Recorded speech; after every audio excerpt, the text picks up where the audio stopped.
It began with a sound no one dared name, soft, sharp, final, the sound of a young woman's heart breaking beneath the laughter of a ballroom. The year was 1813, London in full bloom of the season, and Lady Clara Montrose stood at the edge of the Marlborough Hall ballroom as if before an execution. Candles blazed from crystal chandeliers, their light scattering across silk gowns and polished epaulettes, every sparkle an accusation. The orchestra faltered mid-waltz, fans stilled, a murmur rippled like wind through reeds. Someone had read the letter aloud. It was not a long letter, nor a scandalous one in truth, just a handful of words written 2 months before in her delicate hand. You once told me my voice steadied you when the world was cruel. Tell me, your grace, does it steady you still? But the forged reply, the one she never wrote, spoke of midnight trysts, of a love unchaperoned, of promises exchanged beneath moonlight. Lies, every one of them. Lies she could not defend without deepening her ruin. At the center of the marble floor, a man in uniform turned toward her. The Duke of Ashbourne, Henry, tall, composed, his dark hair touched by the lamplight like obsidian warmed to life. His expression was unreadable, his blue eyes steady upon her as the crowd drew back, parting them as if they were contagion. Clara tried to speak, but no words formed. She saw only the faint tightening of his jaw, the faintest flicker of something, shame, regret, fear, before he turned away. That single gesture, so quiet it might have gone unseen, struck harder than any public condemnation. It told her everything. He would not defend her. In that instant the world tilted. The waltz began again, haltingly, and conversation resumed as if her disgrace were merely another form of entertainment. Women whispered behind painted fans. Men watched with the cruel curiosity of those untouched by ruin. Her mother had fainted hours earlier from fever, her brother was in the country, and Clara, 18, orphaned in all but name, stood alone beneath the chandelier's merciless light. She moved toward the doors, her gown whispering against the marble, the scent of crushed violets trailing behind her. Every step felt heavier, every gaze a nail in her coffin. Outside the air was cold enough to sting. The carriages had not yet been called. Frost glistened upon the cobblestones. Somewhere inside, laughter rose again, careless and bright, as if her life had not just ended. She wanted to scream, to demand that Henry tell them the truth, that no secret meetings had ever taken place, that their affection had been chaste, constrained by letters and glances and stolen moments of sincerity. But he remained within, bound by the silence he had chosen. A duke's duty, she supposed, outweighed a woman's name. Clara fled to her carriage. The driver, startled, climbed down, but she waved him off and entered alone. As the horses lurched forward, she pressed her gloved hands to her face and wept in a silence that felt bottomless. Through the frost on the windowpane, she saw Henry step into the night, head bowed, coat unbuttoned against the cold. For one impossible heartbeat, she thought he might call out, might run after her, confess all before the world. But he only watched, still as stone, as her carriage rolled away into the fog. That was how their love ended, not with betrayal but with a failure to speak. The days that followed were a blur of whispers and letters returned unopened. Friends vanished, invitations ceased. The Montrose name, once uttered with admiration, became shorthand for fallen virtue. Her brother, upon his return, offered little more than bitter counsel. "You should have known better than to trust a man above your station," he said, his tone a mixture of pity and reproach. "He will marry well. You must disappear." And so she did. Clara left London before the first thaw, the city's grand facades shrinking behind the veil of rain. The countryside greeted her with silence, the kind that stretches long enough to make one doubt one's own voice. At her aunt's small estate in Northumberland, she became a ghost in her own story. Days bled into weeks, weeks into months. She wrote no more letters. She painted. She taught children their letters. She walked the fields where frost lay like lace over the earth. The scandal that had once devoured her became a wound that no longer bled, but never quite healed. Yet at night, when the fire burned low, she sometimes heard his voice as it had once been, low, steady, amused. "You have courage enough for both of us, Clara."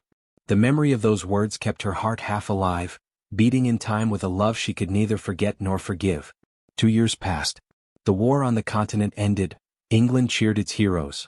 The Duke of Ashbourne returned from Spain with a medal upon his chest and a shadow in his eyes. Newspapers called him valiant, steadfast, noble. They did not know of the letter, nor of the woman it had destroyed. But fate is rarely done with those it wounds. One evening in late winter, Clara received a parcel without seal or signature. Inside lay a small portrait, an exquisite miniature of herself, painted in the exact gown she had worn the night of her disgrace. Her throat tightened. No one else could have known the shade of violet silk, nor the precise curl of hair that had fallen loose that evening. Beneath the portrait, a single pressed flower rested, a winter rose, pale and perfect. For the first time in 2 years she felt her composure fracture. She rose abruptly, the chair scraping against the floorboards. The candlelight trembled on the portrait's surface, illuminating the delicate brushstrokes, the tenderness in the painted gaze. He had sent it. Henry. The Duke who had once let silence condemn her. Her hands shook as she lifted the rose. The scent was faint, nearly gone, yet she felt it fill the room like the echo of a forgotten melody. Was it apology? Remembrance? Some cruel attempt at peace? Outside, snow began to fall in slow, steady flakes, whitening the fields beyond the window. The wind rattled the panes, whispering against the glass like a voice calling her name. She turned toward the sound, half expecting to see him there, half dreading it. Instead, only her reflection met her gaze, pale, composed, and older than her years. She set the portrait upon the mantel and stared at it until the wax burned low and shadows claimed the room. In the flicker of dying light, she whispered the words she had kept buried since that dreadful night. You owed me the truth. And though no one heard, she felt the air change, subtle, electric, as if, somewhere far away, the Duke of Ashbourne had paused in his grand, lonely house, the same words forming unspoken upon his lips. The fire sputtered, the last flame curling like a sigh. Clara drew her shawl closer and faced the darkness. For the first time since her fall, she wondered, not with hope but with trembling curiosity, what she would do if fate ever brought him before her again. And outside, the snow kept falling, soft and endless, as if the heavens themselves wished to bury what London had not yet forgotten. The letter arrived on a morning that began in silence and ended in ruin. The post-rider had barely dismounted when Clara saw the seal, unmarked, pressed in plain wax. No family crest, no initials. Only the faint scent of London clinging to the envelope, sharp as memory itself. Her fingers trembled as she broke it open, expecting perhaps another cruel reminder of the scandal that had once consumed her name. But instead there was no letter at all, only a small velvet pouch inside which lay a miniature portrait. For a moment she could not breathe. The likeness was her own, unmistakable. The curve of her cheek, the blue of her eyes, the violet gown she had worn the night her world collapsed. Every detail was painted with exquisite precision, even the single tendril of hair that had slipped loose at her temple. She had never sat for such a painting. Yet someone had captured her as she had been on that cursed night, down to the very expression she had worn, a mingling of hope and heartbreak. Her pulse quickened. She knew the hand behind it. There was only one man in England who had looked at her long enough, tenderly enough, to remember her in such detail. The Duke of Ashbourne. She sank into her chair, the portrait balanced between her palms like a fragile relic. After 2 years of silence, he had spoken without words. It might have been a confession. It might have been cruelty. Outside, the northern wind rattled the shutters, scattering the scent of turpentine and wet paint across her small studio. For months she had painted in solitude, portraits of the local children, landscapes for kind patrons who never asked her name. Her aunt, frail but proud, told her she ought to be grateful for quiet work. Better to be unknown than infamous, child. But Clara had never been content with anonymity. The scandal had stripped her of everything, her title, her friends, her future, but not her hunger for meaning. Painting she once thought might restore it. Each canvas was a plea for clarity, each face a confession of something she no longer dared say aloud. And now this, the likeness of herself as she had been before everything broke. A memory rendered permanent by the very man who had let her burn. She rose abruptly, the portrait clutched to her chest. Why now? She whispered. Why after so long? Her aunt looked up from her embroidery by the fire. Did you say something, dear? Clara forced a smile. No, nothing at all. She slipped the portrait into her pocket before the older woman could notice. But the question echoed long after night fell. Some miles away, in a London townhouse shrouded by fog and unspoken regret, the Duke of Ashbourne sat before his own fire, the same miniature portrait's twin resting on the mantelpiece. His valet had left him hours ago, yet sleep would not come. The war had taken his peace, scandal had taken his honor. But it was Clara's silence that had taken the rest. He had painted her himself, though no one would ever know. When the guns fell silent in Spain, he found himself unable to return home without doing so. Each brushstroke had been an act of penance, a confession to a woman who would never again hear his voice. Henry was not a man prone to sentiment. Yet he could not forget the sight of her leaving that night, the carriage wheels cutting through frost, her face pale as marble behind the windowpane. He had told himself that silence was protection, that to speak her name would drag her deeper into ruin. But time had a way of turning noble intentions into cowardice. Tonight even the fire seemed to accuse him. Its crackle echoed like whispers in the ballroom. She wrote to him. He betrayed her. He reached for a letter on the desk beside him, one he had written and rewritten 100 times. Forgive me, Clara. I kept my silence to shield you, not to wound you. He could never send it. To do so would reignite gossip, endanger them both. So he sent the portrait instead, a compromise between guilt and longing. But the gesture haunted him. Would she understand? Or would she think it mockery? A knock came at the door. His secretary entered, clutching a bundle of correspondence. From the Lord Chamberlain's office, Your Grace. An invitation from His Royal Highness. Henry did not move. Another of his endless entertainments? The Prince Regent intends a masquerade ball at Carlton House. All of the ton will attend. The secretary hesitated. You are expected, Your Grace. Henry waved him off, but the name echoed in his mind, Carlton House. The last place he had seen Clara unmasked by scandal, and himself unworthy of her trust. He rose, turning toward the window. Beyond the glass, London shimmered beneath a thin mist, every gaslight blurred to gold. A city of illusions, he thought. A city that devoured the innocent and rewarded silence. And yet, the thought came unbidden. If she still lived, if she still painted, might she come? Far to the north, Clara sat before her own small fire, the miniature portrait now laid upon her sketchbook. She tried to continue her work, a child's face half finished upon the page, but her hand trembled too much. Her heart, traitorous thing, whispered possibilities. Perhaps the Duke regretted what he'd done. Perhaps he sought forgiveness. Perhaps. But no. Forgiveness was a luxury of those who had not bled for it. Still, when her aunt entered the next morning with the post, Clara's pulse leapt at the sight of a cream-colored envelope stamped with the royal crest. From London, her aunt announced proudly. It seems the Prince Regent himself has taken notice of our modest household. An invitation. Imagine, Clara. Carlton House. Perhaps your art has traveled further than we thought. Clara's hand trembled as she accepted it. She did not need to open the envelope to know what it was. The air itself seemed to shift, heavy with unfinished stories. That night, she stared long at the portrait once more, the painted version of herself gazing back with the faintest, saddest smile. 2 years without a word. 2 years of quiet endurance. And now London was calling her back, its glittering jaws wide open, its music promising either redemption or ruin. She could refuse. She could remain safe here in the quiet shadow of her exile. But something inside her, something too proud, too wounded, stirred awake. She placed the portrait into the fire. The paint blistered, the edges curling inward, yet she did not look away. If you wish to see me again, she whispered to the flames, you will find me as I am, not as you remember. The ashes smoldered, glowing like dying stars. In the distance, the church bell tolled once, a hollow sound swallowed by the wind. Clara drew her shawl tight and turned toward the darkened window. Snow had begun to fall again, fine and silent. She thought of London, of candlelight and masks, of a man whose silence had once destroyed her. And for the first time in 2 years, Lady Clara Montrose began to imagine what it might feel like, not to be pitied nor forgiven, but to be seen.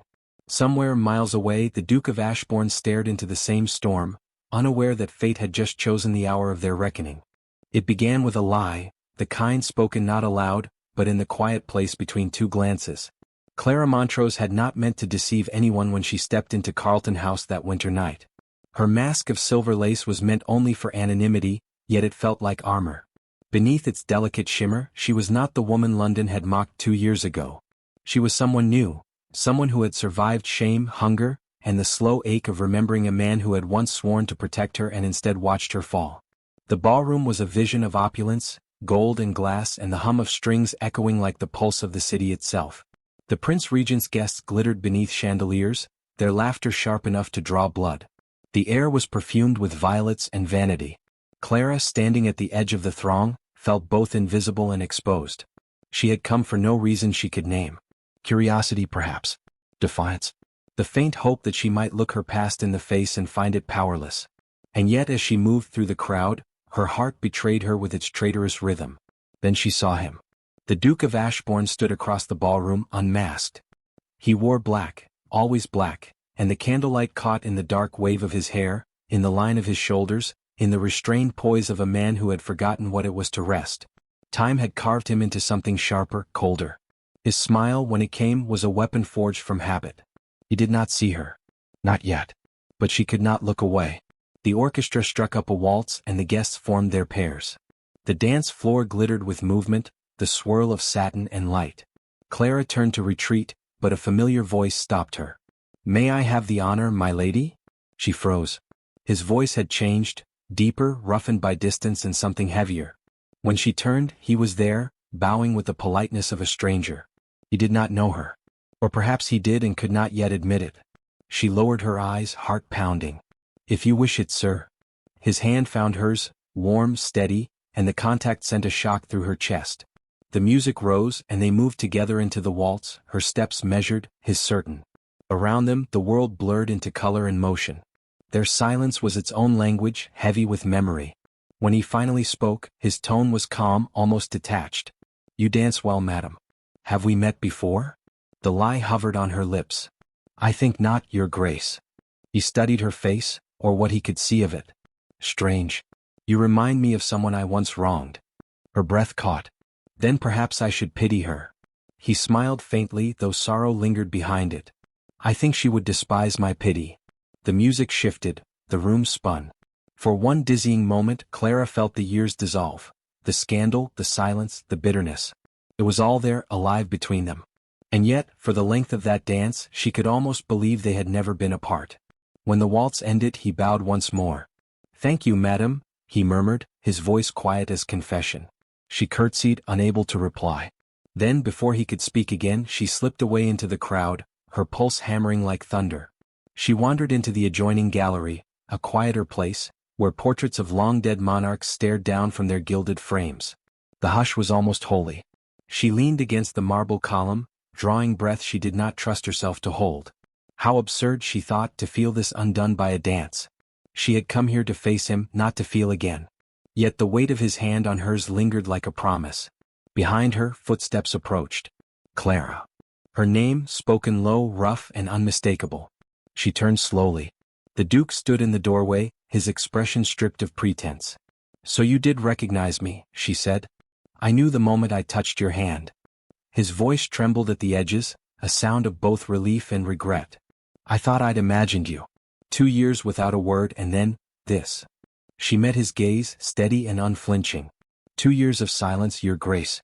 Silence speaks loudly when it's all one hears. He stepped closer. "You think I wished it so? That I took pleasure in your exile?" "I think," she said quietly, "you allowed it to happen. And that is worse." He flinched. For a long moment, neither spoke. The only sound was the faint ticking of the clock above the gallery door. "I could not defend you," he said at last, his voice hoarse. "The letter they claimed was yours, it was intercepted. I was under orders from the crown. To speak your name would have exposed matters of state, endangered others. I thought silence would protect you." Her laugh was soft, brittle. "You thought my ruin was protection?" His jaw tightened. "I thought my love was enough to keep you safe. I was wrong." The words hung in the air between them, heavy and fragile. She wanted to strike him, to demand why he dared use that word after all he had done, but part of her, traitorous and human, longed to believe him. "You still think this is love?" she whispered. "I have thought of you every day since," he said. "When I saw your portrait again, Her eyes narrowed. "My portrait." He hesitated, realizing his mistake. "You sent it," she said, voice breaking. "You painted me without my consent and sent it as if memory were yours to command. I painted it because I could not forget you." "Then forget me now," she said, her composure cracking. "Let me be the silence you created." For a moment, neither moved. Then, unexpectedly, she saw something raw in his expression. Fear, perhaps, or humility. He stepped back as if struck. "If that is your wish." She turned away, struggling to breathe. "It is not what I wish. It is what is left." The gallery fell into quiet again. From the ballroom came the faint echo of laughter, bright and cruel as glass. She thought of the girl she had been, standing humiliated beneath those same chandeliers, and wondered whether the world ever truly forgave. When she looked back, he was gone.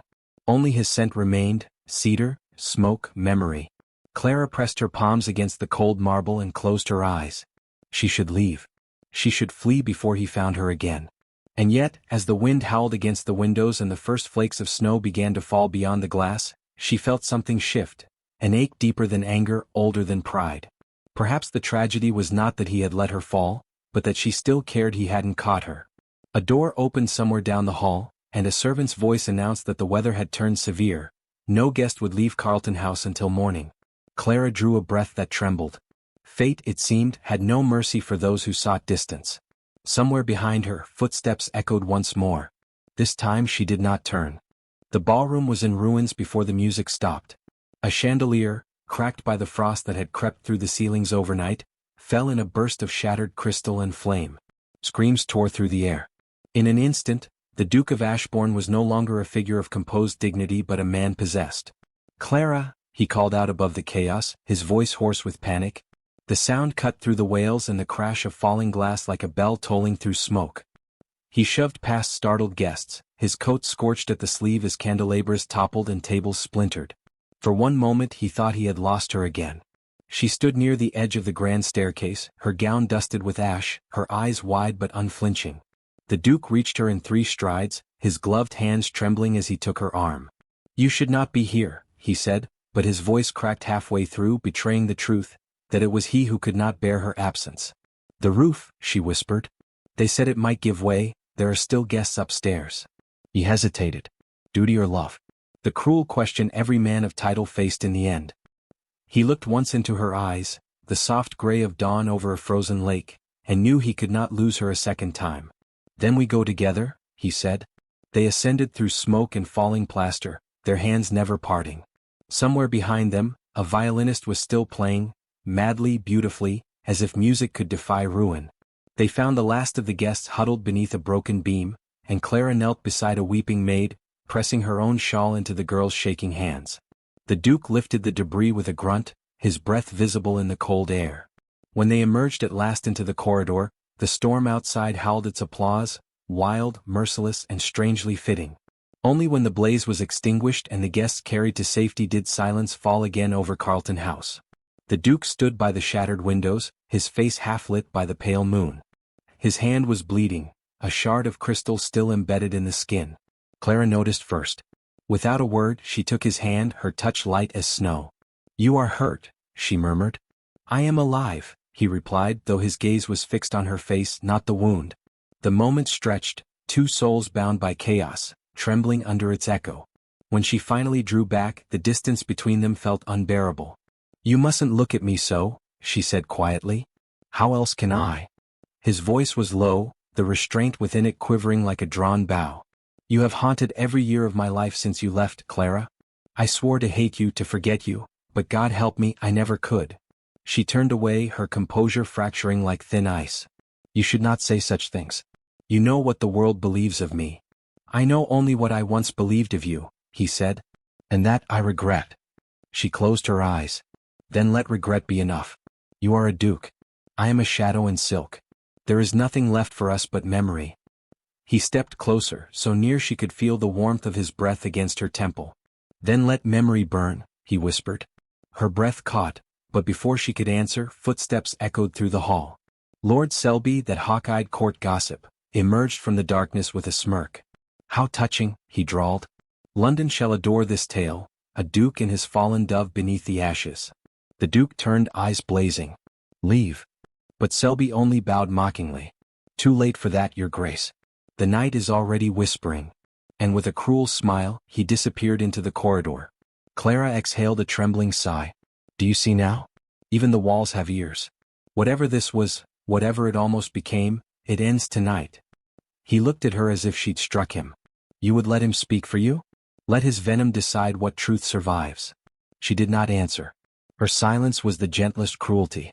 Hours later, as the remnants of the ball dispersed and dawn broke pale over the Thames, the Duke found himself alone in the wrecked conservatory. Snow drifted through a cracked pane, settling over the wilted roses. He reached into his coat and drew out something he had carried for 2 years, a small ribbon of sapphire silk, frayed at the edges. Clara's ribbon. The only token she had left him before vanishing into ruin. He stared at it for a long while, then placed it upon the marble ledge beside the broken glass. It looked absurdly fragile there, a whisper of what once was. Yet as he turned to leave, he heard footsteps approach, the light, uncertain rhythm he had once known by heart. "Why did you keep it?" her voice asked softly behind him. He froze. She stepped closer, her hair unbound now, her face bare of its masquerade. "Why hold on to a memory that should have died?" He did not turn.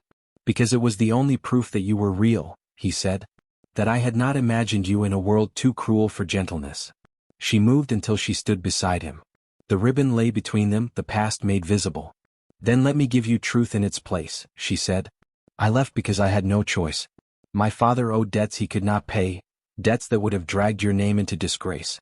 I thought my silence would save you." His breath trembled. "And it destroyed us both." For the first time, she met his gaze without flinching. "I thought love demanded sacrifice. But I see now, perhaps it demanded faith." He reached for her hand but stopped an inch away.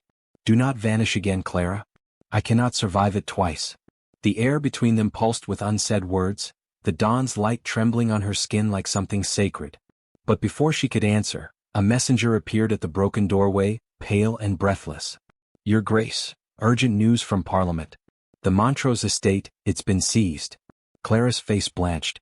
The fragile peace of their moment shattered like glass. The Duke turned sharply to the messenger, then back to her. "What does this mean?" She swallowed hard, her voice breaking. "It means," she whispered, "I am no longer merely ruined. I am destitute." And as the cold morning light bled through the broken windows, neither spoke again. The ribbon between them fluttered once in the wind, then fell, silent testimony to a love that refused to die, even as the world conspired to bury it. The letter arrived with the morning frost. Its seal, broken, smeared with ash, carried the crest of the Montrose estate, now nothing more than a memory of grandeur. The Duke of Ashbourne held it in silence, his hand steady but his heart in revolt. Within, only a few words written in Clara's delicate hand: "Forgive me. I cannot allow you to bear the ruin that is mine." No signature followed, only the faint imprint of a tear upon the page. He read it thrice before the meaning sank in. She was gone. Again. Outside, the bells of St. James told the hour, solemn and unfeeling. Snow fell soundlessly over London, softening the edges of the world even as it buried his hope. He threw on his coat and strode into the cold, his breath a mist before him, his purpose clear as iron. By the time he reached the river, dawn had long surrendered to a pale, merciless light. Dockworkers paused to stare as the Duke's carriage thundered to a halt near the bridge. He did not look back. The Thames glimmered below, swollen with ice and fog. Somewhere beyond the mist, a small vessel waited, a mail barge bound for Calais. It was said a lady matching Clara's description had boarded it at first light. He followed the trail through the frozen docks, the planks creaking beneath his boots. "Clara," he called, his voice breaking through the fog like a confession torn from the soul. Only the river answered, whispering in cold tongues. Then, faintly, a figure appeared through the haze, her cloak dark against the pallid light, her hand upon the railing as though she too had been waiting for him to come. "You should not have followed," she said softly as he approached. "This time you must let me go." "Never again," he replied. "Not while I breathe." Her eyes were rimmed with sleeplessness, yet her poise remained unbroken. "If you stay beside me, your name will drown with mine. The creditors, the gossip, the stain of my father's debts, it will consume you." "Let it," he said, stepping closer. "What use is reputation to a man who has already lost his heart?" She shook her head, her voice trembling. "You do not understand. They will strip you of your seat, your lands? Then let them take it all. I have lived for the sake of appearances long enough. I would rather be a man despised for loving you than a duke admired for living a lie." The wind tore through the air, scattering her hair across her face. For a heartbeat she could not speak. "Do not say such things," she whispered. "You make the impossible sound holy." He caught her hand, cold and trembling. "Then let it be holy." She tried to pull away but his grip tightened, not in force but in desperation. "Clara," he said, his voice lowering to a plea, "look at me. You left once in silence, believing it noble. You will not vanish into another dawn without letting me fight for you." Her resolve faltered. "I am not worth fighting for." He smiled bitterly. "Then you have never seen yourself through my eyes." For a long moment, there was only the sound of the river, the creak of the boards beneath their feet.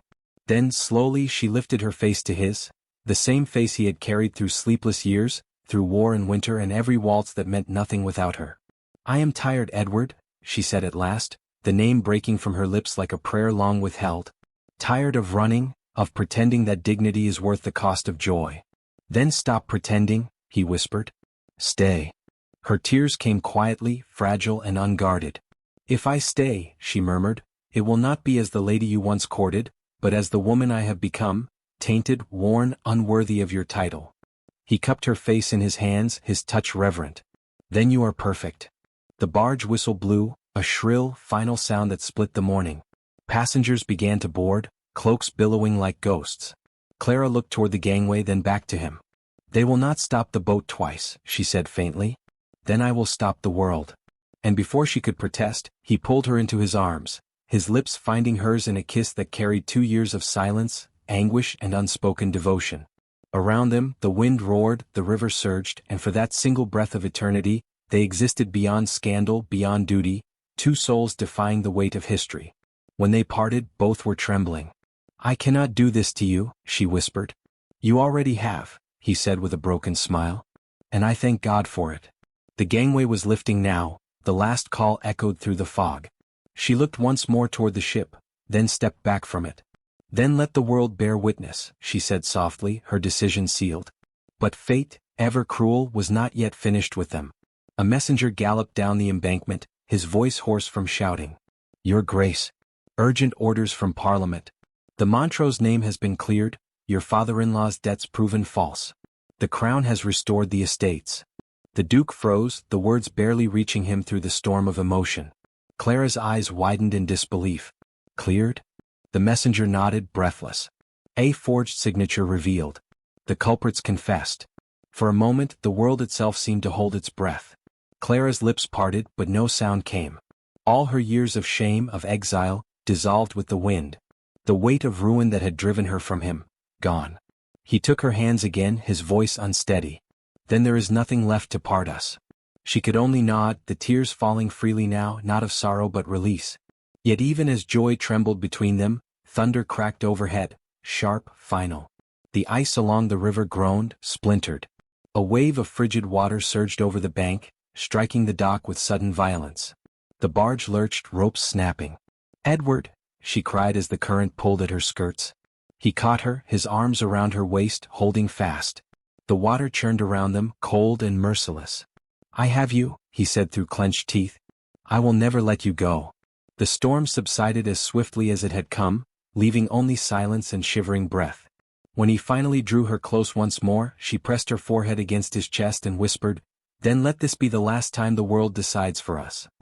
He smiled faintly, brushing a wet strand of hair from her cheek. "The world may whisper, Clara," he said, "but it will never command my heart again." And as the first light of morning broke through the fog, soft, unearthly and pure, they stood amid the wreckage and the promise of beginning anew, the Duke and the woman who had made him hers forever. But beyond the river, unseen by either, Lord Selby watched from the shadows, a smile curling at his lips, a sealed letter in his gloved hand, bearing a crest neither of them had yet seen. The past, it seemed, was not done with them.